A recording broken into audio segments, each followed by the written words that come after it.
তো চেন নামানো শেষ, এখন আমি চেনের সার্কিট গুলা তুলতেছি। সার্কিট মানে স্বর্ণের এই। তো হ্যালো হোয়াটসঅ্যাপ গাইস, আপনারা সবাই কেমন আছেন? আশা করি ভালো আছেন। তো অনেকে আমার কাছে জানতে চেয়েছে যে আমি কাজ করি না পড়াশোনা করি। তো আসলে আমি পড়াশোনা করি না, অনেক আগে বাদ দিয়ে দিছি, এখন কাজ করতেছি। তো কি কাজ করি আপনারা সবাই দেখতে থাকেন ভিডিও। তো এখন যাইতেছি আমার দোকানে কাজ করতে। তো এখান থেকে একটু দূরে, তো তাই হাইটা যাইতেছি দোকানে। তো অবশেষে দোকানে এসে পড়লাম, জুতাটা রেখে আমি দোকানে ঢুকতেছি। তো এটাই আমার দোকান, এখানে আমি কাজ করি। আর এই যেগুলো মেশিন দেখতেছেন এগুলো হচ্ছে স্বর্ণের কাজ করা হয়। তো আমি স্বর্ণের কাজ আমি নিজেই করি, চেন টেন সব আমি দিয়ে বানাই নিজে একা।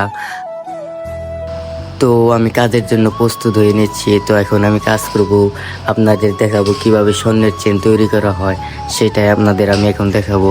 তো আপনারা দেখতে থাকেন। কাজের জন্য সবগুলো আমি ডালিয়া লাঙ্গা সব রেডি করলাম। তো আমি কাজ করা শুরু করে দিছি। তো মেশিনের বেলনাইয়ের জন্য আমার হাত দিয়ে ঘুরাইতে হচ্ছে, না হলে মেশিন একাই করতো নিজে নিজেই।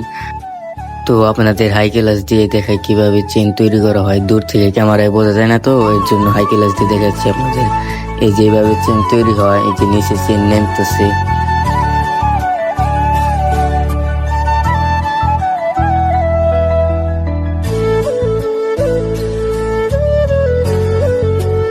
তো অবশেষে আমার কাজটা সম্পূর্ণ হলো, চেনটা নামছে অনেক সুন্দর।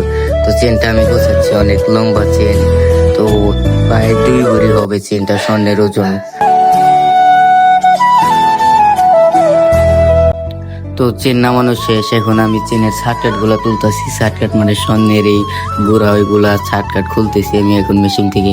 খোলার পরে যে অনেকগুলো সব বাড়ি এখন গোছাচ্ছি। তো কাজ শেষ, কাজ করতে করতে অনেক ক্লান্ত হয়ে গেছি, তাই আমি উপরে যাই এখন একটু রেস্ট নিব। আজকের ভিডিও এই পর্যন্তই। আপনারা জানাবেন ভিডিওটা কেমন হয়েছে।